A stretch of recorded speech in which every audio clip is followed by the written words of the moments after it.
Okay.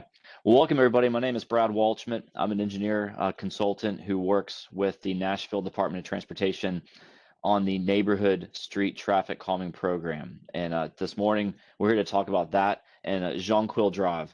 Um, I will pause one moment. I always like to make sure I'm pronouncing the street right. Am I saying it right when I say Jonquil Drive? Oh, sorry. It's Jonquil. Yeah, you're right. Jonquil, excellent. Thank you. With some streets, I've gone halfway through meetings and someone said I was saying that the wrong way. So I just like to make sure I say it right. All right, well, we're here to talk about Jonquil Drive and TrafficCalming. So what we're going to do is we're going to go through about a 10 or 15-minute presentation. We're going to talk about the traffic calming program, and then we're going to talk about how Jonquil Drive was selected. We're going to look at some of the options that we have to really manage vehicle speeds along Jonquil Drive. And then we've also prepared a concept design, just as sort of a first look, just to kind of show people what something might look like.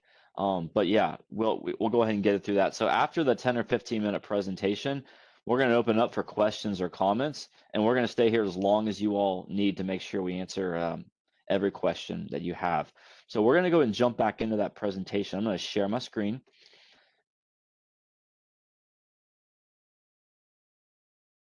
All right, so here we go. So again, we're here to talk about Jonquil Drive. Let's see, make sure I have it right. Yes. Okay, so what is traffic calming? We are focusing on residential streets like Jonquil Drive, and we're evaluating the potential for physical solutions that can really encourage those lower speeds along these neighborhood streets.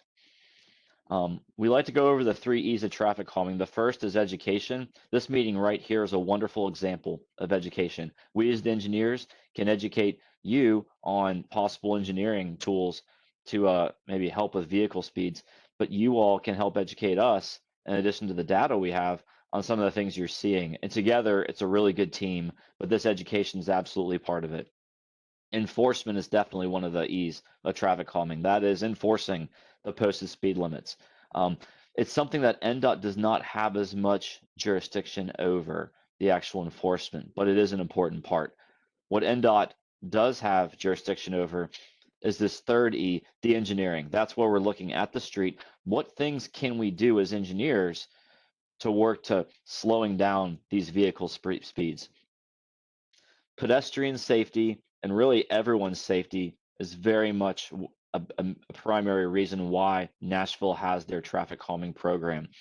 If you see here, if a pedestrian is sadly, unfortunately hit by a vehicle traveling, that vehicle's traveling at 25 miles per hour, they have an 89% chance of surviving.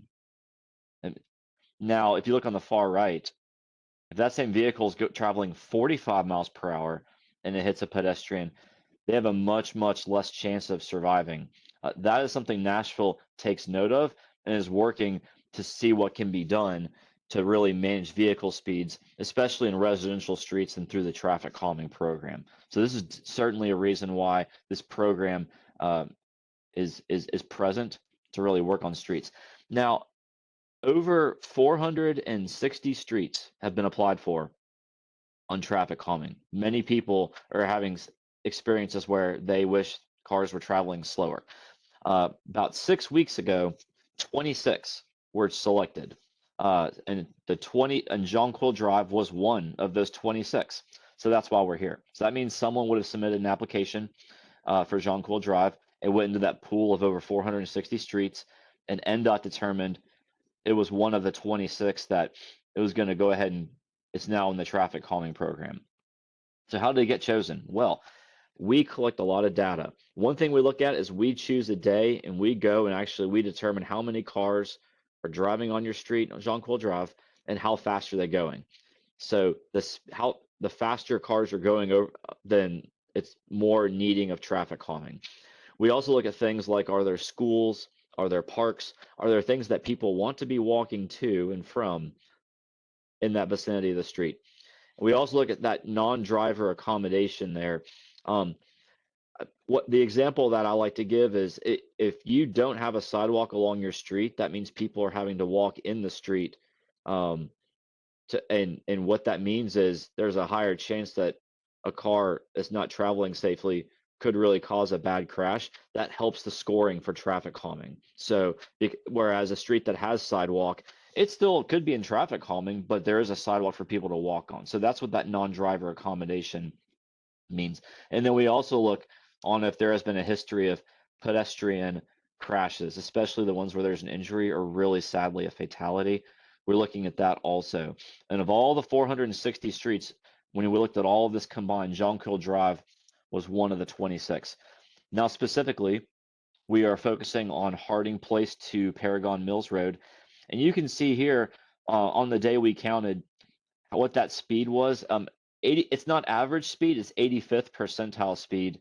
Um, and that's something that traffic engineers, that's the statistical data point we often look at. You can see that's 39 miles per hour. That's well over your posted speed. Again, my guess is that's probably one of the primary reasons how Jonquil Drive got selected. And you see here the number of cars per day. Um, and then you know where your street is, but we always like to have location maps. So kind of in the middle, highlighted in yellow is that Jonquil Drive, where we're focused on there between Harding Place and Paragon Mills Road. I believe these other lines represent the purple and green, I believe represent other streets that are either in the traffic calming program or have applied and are still waiting. So we've highlighted the yellow one there because that's what we're here today talking about. So let's move into the toolkit. What are some solutions that we can work together on to try to slow traffic down? One of the more common ones, and you may have driven over some of these before in Nashville, are called speed cushions. There's many example photos shown here. They're rubberized devices. At their highest point above the pavement, they are 3 inches. Um, and you can see they're usually in sets of 2 or sets of 3. And the way that they're about 6 feet, they are actually exactly 6 feet wide. And one of the reasons for this is they have a reduced impact to emergency response vehicles. Well, to clarify, I'm going to go to the next slide. Another option is speed tables. So these speed tables are very similar to those speed cushions, but you can see they would extend across the entirety of the pavement, just like these 2 photos shown. Those gaps aren't there. Now, these tables are effective at slowing traffic down, all vehicles. That includes emergency response vehicles. That includes fire trucks, ambulances who might be needing to drive on this road for something very important. So that's what these tables will do. They will slow all vehicles. I'm going to go back one slide now.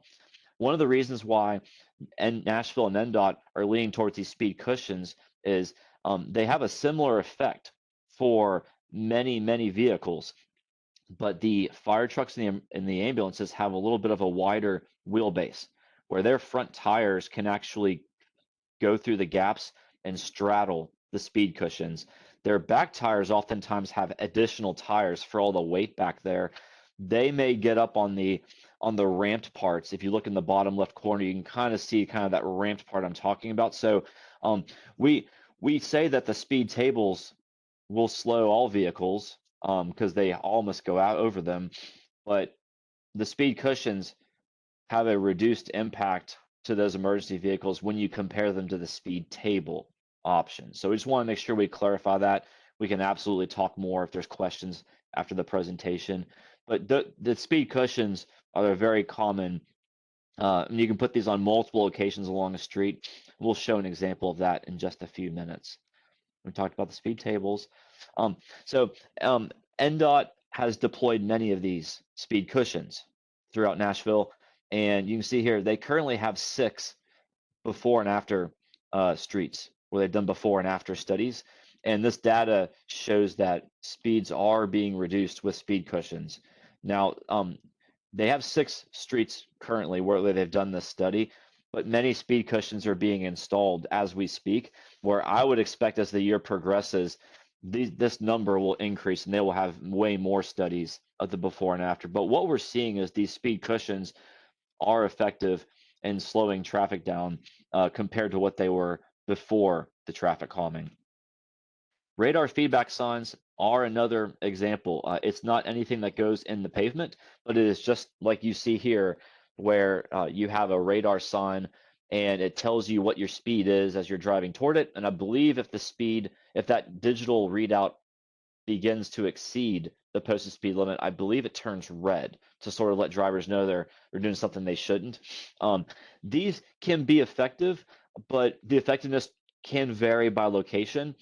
We've seen some studies where it has been effective, and we've seen some studies where it didn't have much difference. So we've seen it truly depends. Sometimes it helps, sometimes not. But this is another tool that we have that we can certainly consider. Another option is these narrowing pavement markings. Both of these streets, I want you to focus on the white pavement marking lines on either side of the road. Before traffic calming, those lines did not exist. And so these roads are a little wider in pavement, and motorists have a tendency to get more comfortable with wider pavement and be willing to drive a little faster because they feel more comfortable doing so. Whereas when these white lines are added, the pavement width is the same, but the white lines create that narrowing effect where a driver, it seems narrower. And so even if it helps by just a little bit, it is a tool that can help with managing these vehicle speeds. So that is another tool that we can consider. We also look at things like traffic circles. These are similar to roundabouts that we drive through, but much, much smaller. And so sometimes we will consider these at intersections. One of the challenges is being able to turn school buses around these. And so a lot of times some intersections are not large enough to fit. We can certainly consider some, but oftentimes we find that it's not practical in the traffic calming program, but it is a toolkit item nonetheless. And then these last items are on the left is something called bulb outs. NDOT's working to use these pavement markings and those white vertical flexible bollards to again kind of show the motorist a visual of it's a narrower drive area. It certainly can help. And then on the right is something called a chicane, where cars must turn their steering wheel left or right. They can't just go straight. And even causing motorists to have to turn can have a little bit of a speed calming effect. So those are also some of the additional tools. Now, if you have questions about traffic calming, like we are your team. We are here. My name's Brad, and Gil with NDOT works with us. But you may have some questions or things that are not really traffic calming related. And that's where we like to take this time to make sure you all are aware. If you feel like there needs to be a stop sign somewhere, or something's not looking right with a traffic signal, or there's a fallen tree limb on a road, or anything like that, if you think the city should know about it, this is a wonderful resource. You can either dial 311 or you can go to hub.Nashville.gov. If you have any questions about sidewalks or biking or anything like that, Anna Dearman is a contact. And if you want to do something like an adopt a street or neighborhood cleanups, JD Lane is your contact. So traffic calming, we're here. We're going to keep talking with you.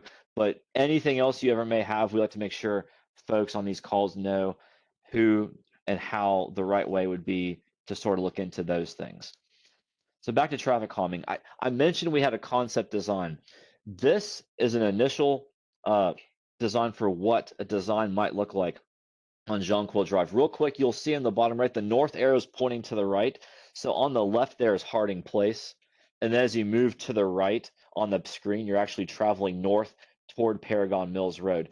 Now, everybody, we have not done our site visit. We have not taken some measurements.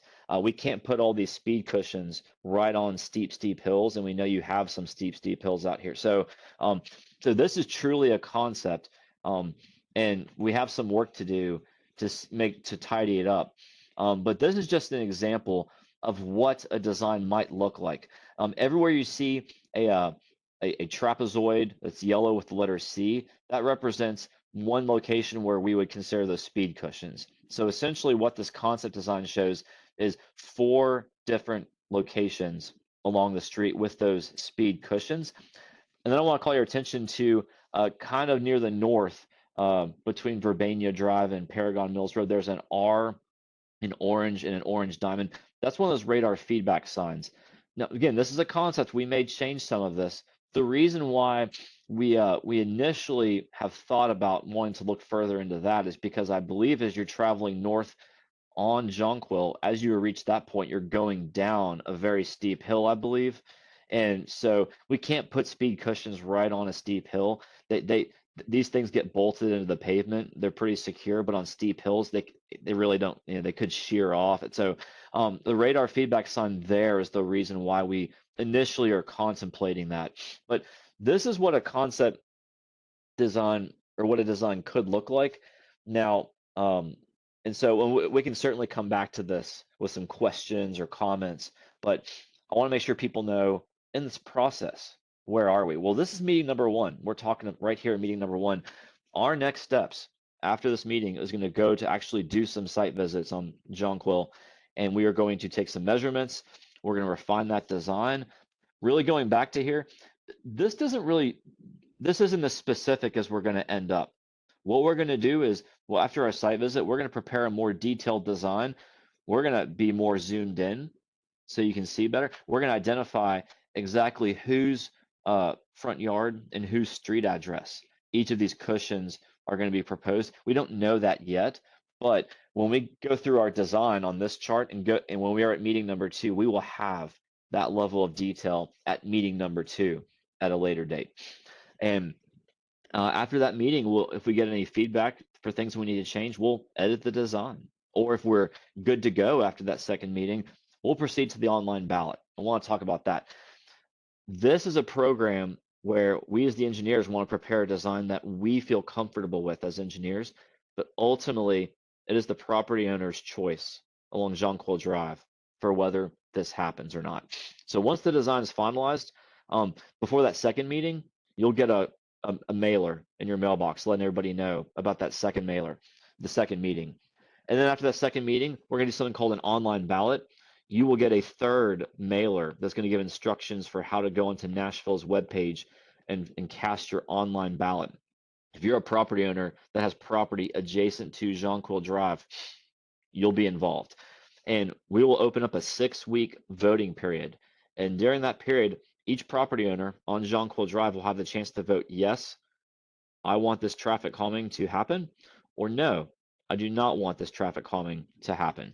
And at the end of 6 weeks, NDOT, our team, we tally them up and we look at how many people voted, how many people actually voted for either way, and then of the people that voted, did 2/3 of the voters vote yes, or 66% approximately.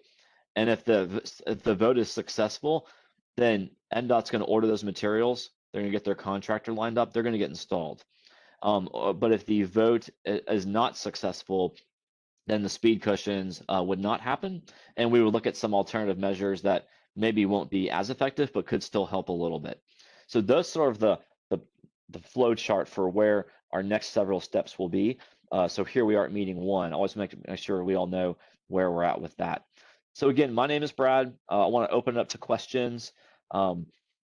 So yes, you can either type it in the WebEx chat or feel free to come off of mute. I think with the size we have, I think you're free to come off. That would also work just as well. Hey, Brad. Yes.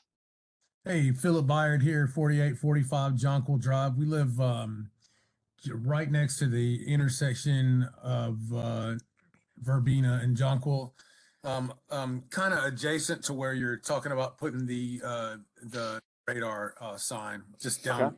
up the hill a little bit. If you look at it, if you look at the map and you see the R and you go south, about 2 driveways on the other side of the road, we're the long pronounced driveway there with the kind of square house. Anyway, that's us. Um, what what's the chance of getting a 3-way stop put in at the Verbena Drive and Jonquil intersection? Yeah, great question. So stop signs are not part of the traffic calming program, and there's a few reasons for that. Based from my experience working with this traffic calming program, we typically have, when it comes to traffic calming, stop signs are not really an effective way to manage people's speeds. Usually there's 2 types of streets that I personally have seen. Uh, one type that wants more stop signs because they're tired of all the speeding. and they want stop signs to control that speeding. The second type of street is streets that have always stops everywhere and want to know how we can get people to stop running the stop signs all the time because they don't stop. That is the honest my opinion of what I've seen. So for that reason, we don't really look at stop signs for traffic calming program, but your intersection may be something that should be looked at by other members of NDOT for an always stop. So I don't want to discount your idea, but that would be a great opportunity for that 311 or that hub.nashville.gov.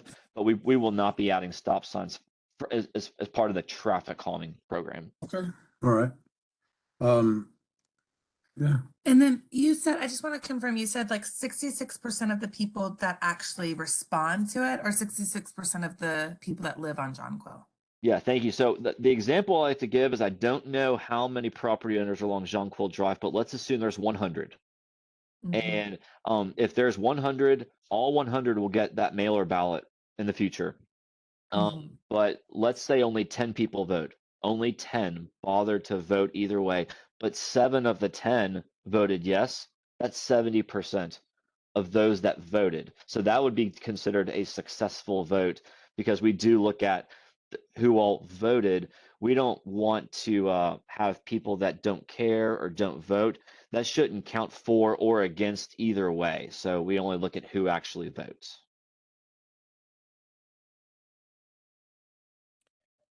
Hi, all.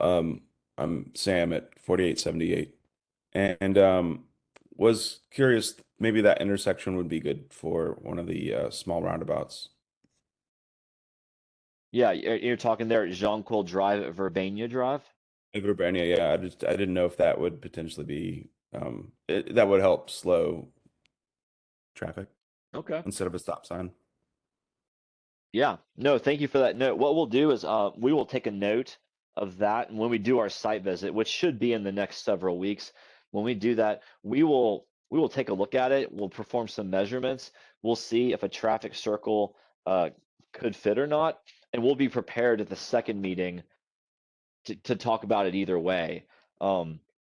Whether it was a good idea and we made it work, or whether if we couldn't make it work, why that was. But yeah, that's something we can certainly consider. One thing I will make sure people know is the traffic calming program, we do try to work with the existing roadway. So if the circle can fit just as the intersection is, that's something we will definitely consider.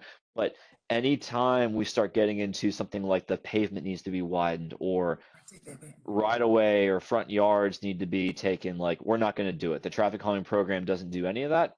So we'll look and see if it can fit, and we'll be prepared to follow up with you next time.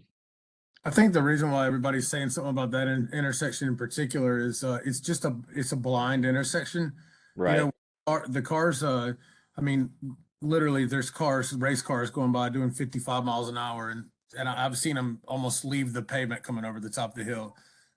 We had a drunk driver come through the neighbor's yard through the Verbena intersection, hit a high spot in my yard and launch into the air and smash into a tree in our front yard.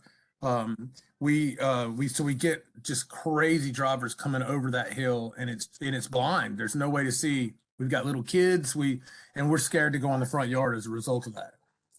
My goodness. Yeah, we can definitely take a look at a circle possibility. I will say that without knowing the details of that pretty awful crash you just described, I will say that with this concept design, we would be showing a speed cushion just south of that Verbania Drive intersection, which means that if someone is wanting to drive faster than they should, the hope is that speed cushion would manage their speed right south of that intersection to potentially help. That's sort of our thought, where we're, even if we can't put something right on a steep hill, we try to look at either end of the hill to see if we can slow cars down before or at the end of a hill. Okay. I know sidewalks aren't your department and all, but you were talking about putting the white stripes along the street to narrow the road. But that doesn't really make pedestrians any safer. So can sidewalks be considered? You're saying we should contact someone else about that? Yeah, so I'll respond with the two things. The first is you're correct. Traffic calming program is not going to be looking at sidewalks. That would be something you could speak with either someone else at NDOT or a Hub Nashville request or with your council member. And so that for sidewalks, that would be my answer. And then I'm gonna go back. I will slightly disagree with you when you say that the white edge line narrowing doesn't make pedestrians any safer. Personally, I lived on a street in Nashville that had traffic calming, and it was some of these were the white edge lines. Um, sure, I would love a sidewalk. I feel better when I'm walking my baby and my dog, and I have those white edge lines. So at least there's a little bit of a delineation on who should be where. Now, I'm not saying this is as good as a sidewalk, but I will say I do believe this can help both with the narrowing impact for a motorist, but it also kind of delineates who should be where. So I don't have to worry maybe as much about a motorist trying to kind of just freely drive in the pavement when there's no lines. At least there's something there. That's been my experience, and that's kind of my response. Uh, so quick question. So let's say all this goes through and everything's really successful in getting it through and it's constructed. There is the process of relooking at it afterwards. If there, I mean, I know that with those cushions, it would have to slow people down, but if they still see that there's a problem on the street, would they continue to look again to see if there's any other measures that can be made? Or is that like our application, the whole process is done and we'd have to apply again? Yeah, so we haven't seen many examples of what you're describing, so I want to answer carefully because we haven't seen many. Once the cushions are installed, that would be the end of the process, for lack of a better word. What NDOT is doing for the before and after studies, I'm gonna go back in the slides here. Um, this is just NDOT's doing these studies so that during these meetings we can actually present actual data points. Because there was a time where people would say, how much percent better do these speed cushions make it? And we kind of had national studies, and we can kind of say, well, it's just going to get better. So now NDOT's actually getting these studies. Where that's why I say, as this year progresses, the 6 streets, we may have 10 or 15 or 20 by the end of the year. So I don't know necessarily what the before and after study would warrant a relook, but if a street does get traffic calming and it's not being as effective, then I would hope that you all would reach out to let NDOT know or your council member, because it hasn't happened often, but that doesn't mean, it may be worth another look, I guess was my best answer to that. Cool. I'm just trying to think of what problems there are. I'm not saying that it wouldn't fix it, but Yeah. As engineers, I think we have found there's almost always problems to solve. But but in this case, if the speeds are that high based on the data and what y'all experience, our one of our best solutions would be for these speed cushions, to really manage those speeds, especially with some of the stories a few of you just mentioned a moment ago about some of those really high speeds over that hill. Yeah, I know that you're doing a site visit yet, but I can tell you the northernmost cushion where it is probably not going to be able to be placed there because of that steep hill. Would that then affect the placement of the other 3? Would you still try to do 4? Yeah, and that's exactly why we need to do a site visit, because not sure. I would say it's all on the table. We may come back.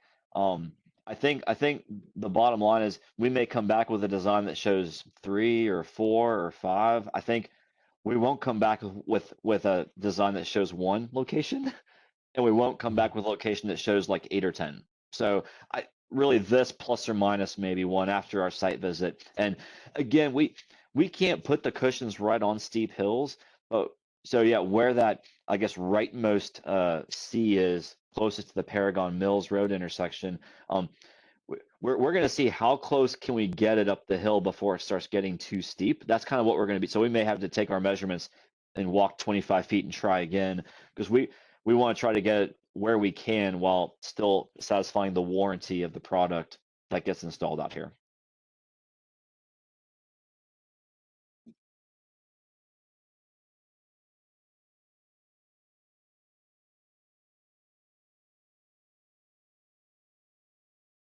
But yeah, what are What are some other questions or feedback?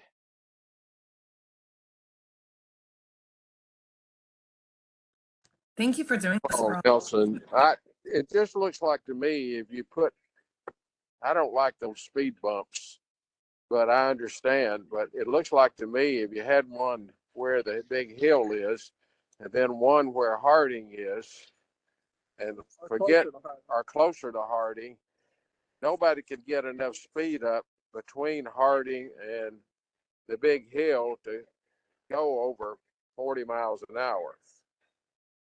Gotcha. Yeah, and that brings up a good point. We typically look for a certain spacing, and we don't always hit it spot on, but we usually try to space these speed cushions around 400 feet to 600 feet from each other. That's usually what we try to do. We don't always get it right on for some of the physical attributes. What we found is if we place these speed cushions closer together, think like a grocery store or mall parking lot, like it's too much. Like that's just too many. But if we space these too far apart, if there are people that still want to drive really fast, those longer distances between the cushions gives them that opportunity to make up for it. So what our design shows here, which still has to be finalized in the future, is we try to find that middle ground of not too close together, but not too far apart. And so we wouldn't want to have the too much distance between the cushions because it can be an annoyance for people driving over them, but the lack of them could also create the opportunity for the speeders to want to really try to pick up that speed along those people's front yards and driveways. So we really are trying to look at the entire street as a whole. So you might be right. We may go out there and do some measurements and see we can change this up, but this is just our initial thoughts, and that's what our design methodology is going to be. Well, I live at 862 Jonquil Drive, and it's hard for me to get out of the drive now because my next door neighbor's got a great big shrub that the city won't do anything about. It is a dead tree that is sprouted. It's not dead because it sprouted all kind of green garbage, and he won't take care of his property. And I have a hard time seeing, I'm old, I'm 83.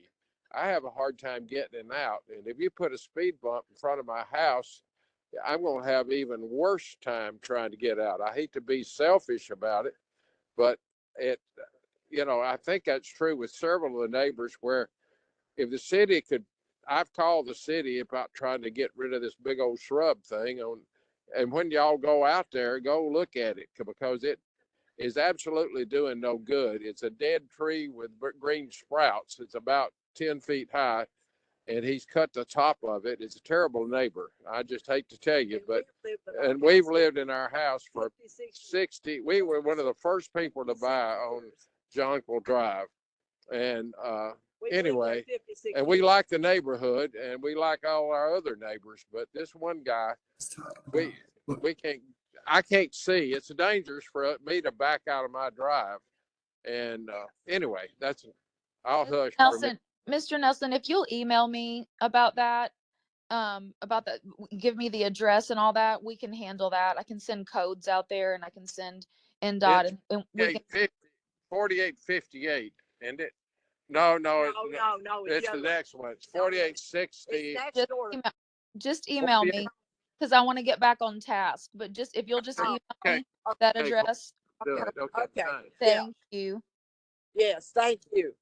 And I'll add as a traffic engineer. We sounds like council member may be able to help with that item. Again, we're focused on traffic calming, but as a traffic engineer, there are two pretty important components to when people want to turn out of their driveways. The first is how far can you see, and the second is how fast are cars going on the street when you want to turn. Yeah. So both are important.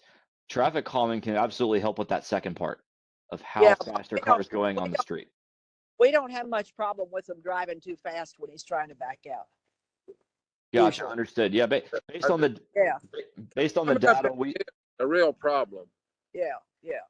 Well, I understand. Based on the data, it seems like there is some speeding in other parts of the street, so that's why we're here talking about traffic calming. But that part would help with the speeds as well.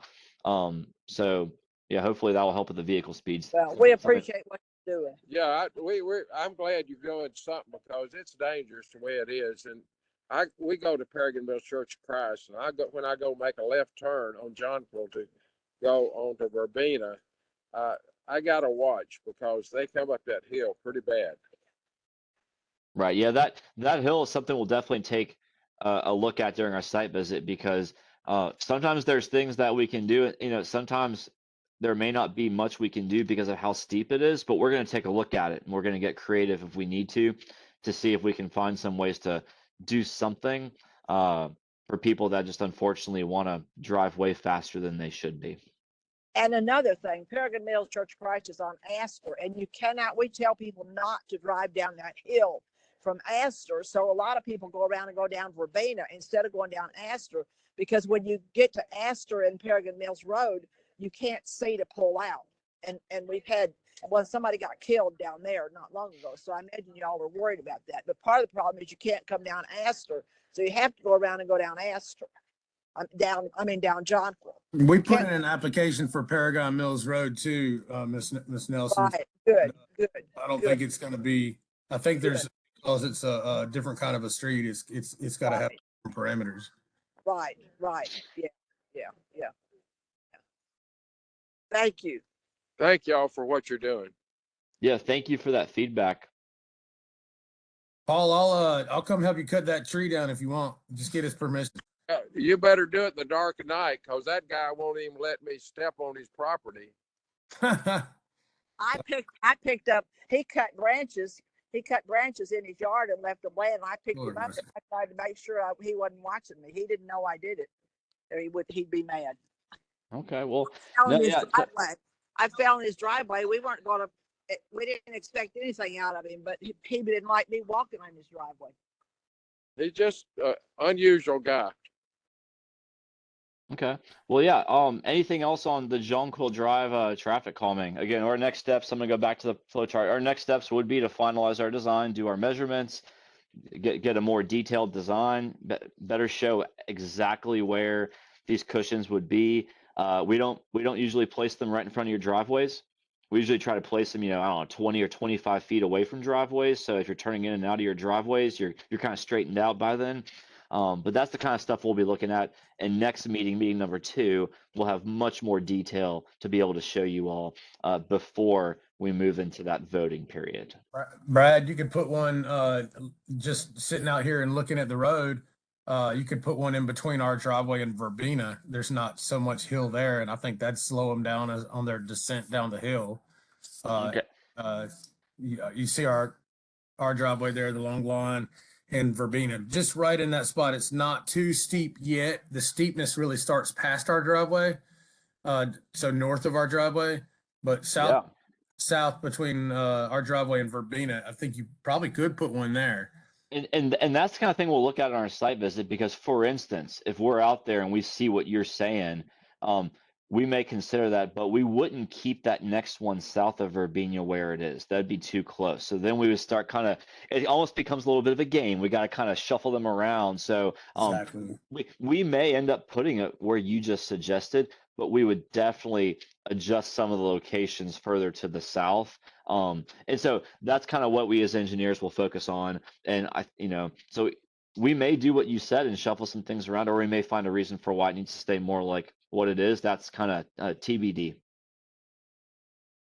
I'm sorry, I'd like to speak up. I think one concern is with the placement of the speed cushions is the increased traffic noise in front of that particular house. If there isn't enough, then they can choose to rev their engines, and then we'll have the increased engine noise there. I know that any speed cushion replacement is going to help with the speed down this road, but I think I appreciate your attention to trying to find the right number, the right spacing. Right. And to your point, I mean, I think it's an important point. There is some noises when people are going over these speed cushions, and so that's a fact. And so I don't know exactly, nor do I think I should say like what's an acceptable amount of noise, because this is y'all street. So what I'm trying to do very, very quickly here is maybe identify some other locations near you that have the speed cushions already installed, Councilmember Johnson, I don't know if you have any. I'm looking at a map, but this is your district, so you may have a better idea. But I'm trying to find some other locations where people, if they wanted to, could at least observe if they wanted Drive, to. Yeah, Lynn so there's Drive, right? not any in Paragon Mills, but if they go over to the Caldwell Abbey neighborhood, Lynn Drive has speed cushions from Danby all the way to, I think, all the way to Elysian Fields, if I'm not Okay. mistaken, and that's not too far away. But Thank you. Thank you. yeah. And what I'll mention is NDOT, we're always trying to find ways to make things a little better. So we're also looking at the size of our speed cushions. So the one that council member mentioned is a good example. I would also add that if you all want to drive south to Huntington Parkway between Edmondson Pike and Amalie Drive, Huntington Parkway might also be another good example for what these speed cushions might feel like on a street like Jonquil Drive. But as far as the noise, yeah, it's really kind of up to each person if any noise that might get added is kind of worth the trade-offs of the speed management. But yeah, it's very possible. Yeah.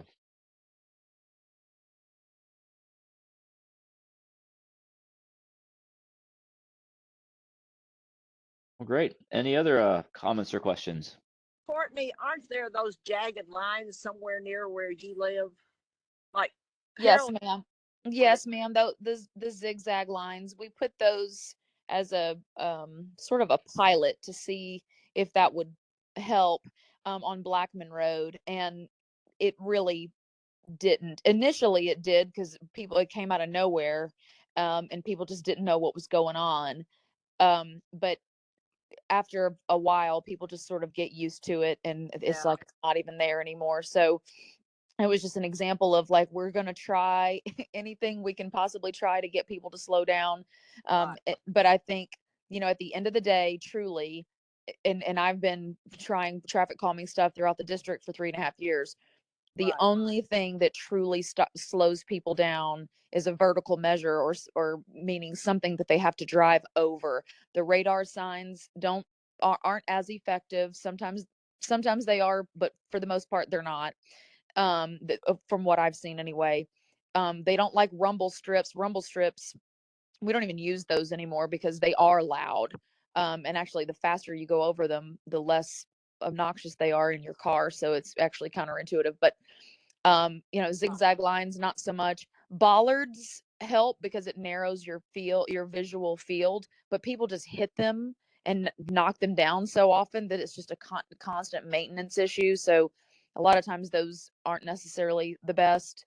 So there's no perfect, no problem solution. There's always going to be some drawbacks to whatever solution, and we are paying for the sins of others, because I don't like driving over speed cushions either, but I also don't like people going 45, 50 miles an hour in my neighborhood. So it's just one of those things that I encourage everyone to drive on Lynn Drive in Caldwell Abbey, drive on Huntington Parkway that's over in the Whispering Hills area, and see. And typically, the engineers try to put those speed cushions where, as you're going over one set, you can see the next set coming, so that there's no incentive for you to rev your engine to go really fast because you think, oh, that's the last thing I can get back on my way.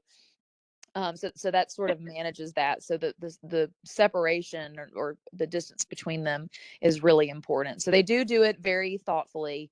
And so, we'll see what the neighbors think. Okay, I've even noticed you saying people run into them. We appreciate the bicycle lanes on Jonquil because we walk a lot, and I get out on the street when I see a car coming, as much as I can. But the bicycle lane signs get run over. Right. Some of those bumps, are small, and if you hit them very hard, they'll knock the car out of alignment. So y'all are proposing a more gradual bump. I've driven over a bump, a gradual bump that's pretty wide. Is that what they were proposing instead of a little short one? Yeah, I think the best way for you to really see and feel it is to go drive on Lynn Drive, because that's exactly what they're proposing, and you'll Okay. see it is more gradual. It will still mess up your vehicle if you don't slow down to go over it. I mean, that's the point. But it's not like there's other ones that used to be made that were very, like, maybe even 18 inches and pretty steep, and I think that's what you're referring to. These are rubber, wide, gradual incline, vertical measures. So that's what I would say, is just go drive on Lynn Drive. Thank you. Council member, I'll add Lynn Drive is a very good example for what these would be like. Huntington Parkway is an excellent example of what these look like, because Huntington Parkway had ones that are a little longer, have a little bit of a longer length. And so Lynn's a great example. Huntington is going to be more consistent with what these would actually be like driving over them. So for those that don't know where Huntington Parkway is, because it's a little bit on the other side of the world from Paragon Mills. I think everyone knows where Edmondson Pike is. So if you're coming from Paragon Mills, if you're on Edmondson Pike going away from Paragon Mills, Huntington Parkway is a left turn off of Edmondson Pike as you get closer to Old Hickory Boulevard, just to put that into perspective. Yes. I also think that with the noise, that a lot of the people that are revving their engines on the road are the people that are speeding, and they're probably not going to want to be on this road for that reason, you know? That's what we hope. I mean, the street I hope- racing is out of control. So hopefully we wouldn't hear as much noise. I mean, you're still going to have some people, but I think that a lot of it's people that are like, we can drive down that road so fast, and they rev their engine, and now they won't be able to do that. So Yeah, they love our hill. Gotcha. No, that's good feedback. Good. We'll make a note of that. But we'll definitely spend some time out there on that hill. That many streets in Nashville have hills, and this is definitely one where we'll be taking lots of measurements, maybe even walking 10 feet at a time to see how close can we get it before it's too steep, and then that'll help us drive our design locations for when we meet with you next at our second meeting.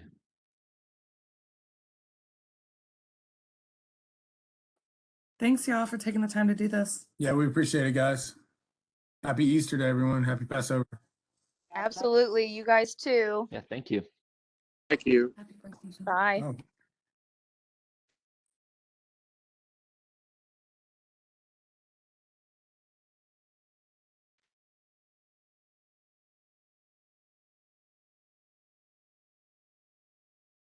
I'll go get the car.